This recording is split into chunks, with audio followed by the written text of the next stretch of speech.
Me and another me. I stood in front of the mirror, but the girl staring back wasn't really me. She couldn't be. Her hair was neatly combed and tied with a silk ribbon. Her school uniform was crisp and spotless, the pleats perfectly pressed. Her shoes gleamed like they'd never touched dirt. She looked confident, well-fed, and utterly unfamiliar. I touched my own tangled hair, my fingers catching on knots I hadn't bothered to comb out. My uniform, of the same design as hers, was faded from countless washes, the hem coming loose where I'd tried to mend it myself. My shoes had holes I'd covered with cardboard. Remarkable, isn't it? Mrs. Chen's voice came from behind me. I turned away from the mirror, my heart still racing. The wealthy woman smiled at me kindly, though I still didn't understand why she'd brought me to her mansion. Why she'd asked me to stand in front of this mirror in her daughter's room. I don't understand, I whispered. Sit down, Lily. I have something important to tell you.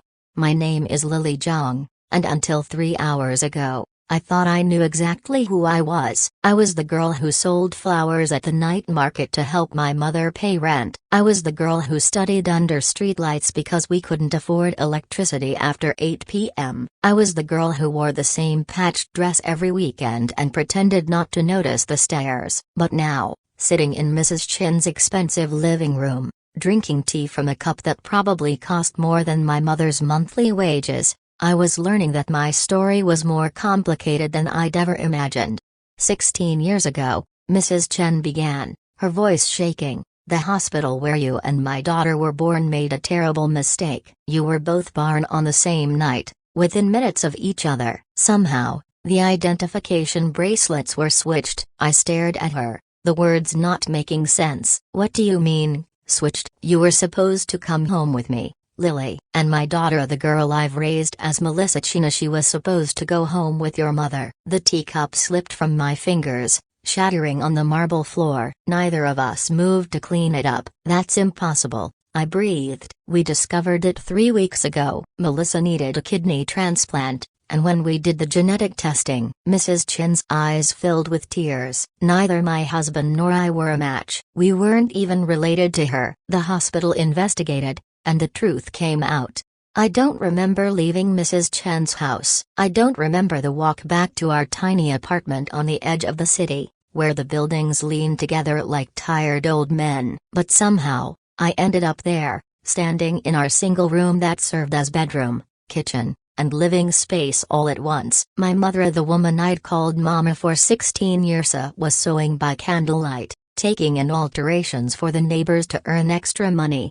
Lily, you're home early. Did you sell all the flowers already? I'd left the flower basket at Mrs. Chen's house. I'd forgotten everything the moment she told me the truth. Mama, I said, and my voice cracked. There's something I need to tell you.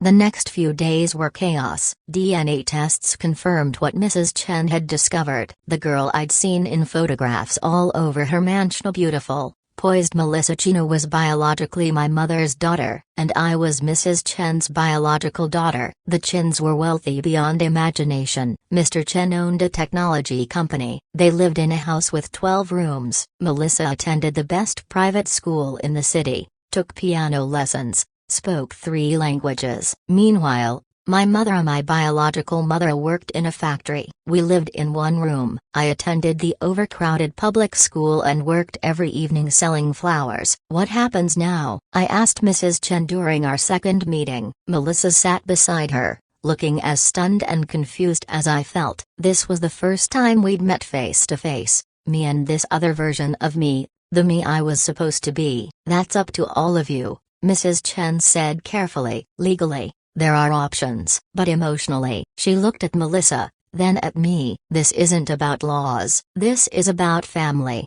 Melissa and I started meeting in secret, away from the lawyers and the crying mothers and the complicated adults trying to fix an unfixable situation. We'd meet at a small cafe, copyright halfway between our worlds. She wasn't what I expected. She wasn't spoiled or mean. She was just lost. I don't know who I am anymore, she admitted during our third meeting. Everything I thought was true, yeah, my family, my name, my entire life, yeah, it's all based on a mistake. I know the feeling, I said quietly. But it's different for you. Melissa said, and there was no malice in her voice, just honesty. You get to go from poverty to wealth. I'm the one who loses everything. I wanted to argue, but she was partly right. The Chens had made it clear they wanted me in their lives. They wanted to give me everything I'd miss: the good schools, the opportunities, the comfort. They wanted to make up for 16 years of struggle that should never have been mine. But what about the woman who'd raised me? The woman who wasn't my biological mother but who had sacrificed everything for me? What about the life I'd built,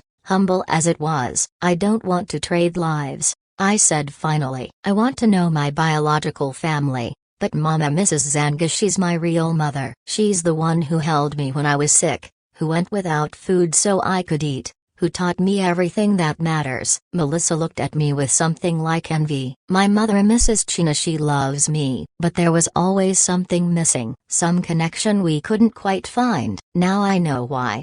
The solution, when it came, wasn't simple or perfect. Nothing about this situation could be. Mrs. Chen wanted to help Mrs. Zhang, to somehow repay her for raising the wrong child but raising her with such love. She offered money, a better apartment, a job at one of her husband's companies. Mrs. Zhang, proud and stubborn, refused everything at first. I didn't raise my daughter to be paid off, she said fiercely. She's not your daughter, Mr. Chen said, and I watched my mother's face crumble. She's more my daughter than biology could ever make her, Mrs. Zhang shot back. I was there for every fever, every scraped knee, every nightmare. Where were you? The room fell silent. Finally, Mrs. Chen spoke, her voice gentle. You're right. Lily is your daughter in every way that matters, but she's also mine. Can't she be both? Can't we both love her?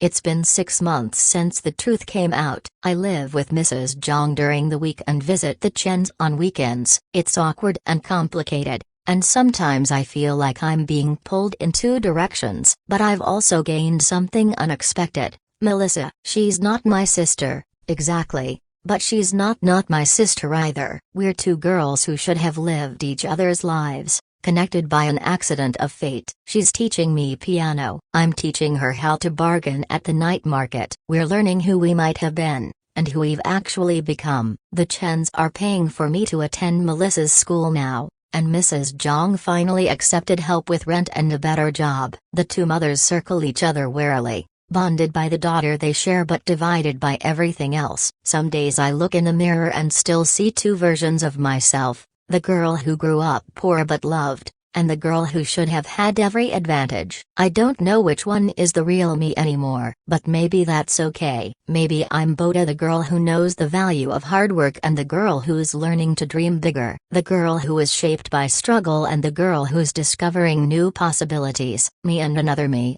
finally learning to become one whole person. And in the end, maybe that's enough. The end.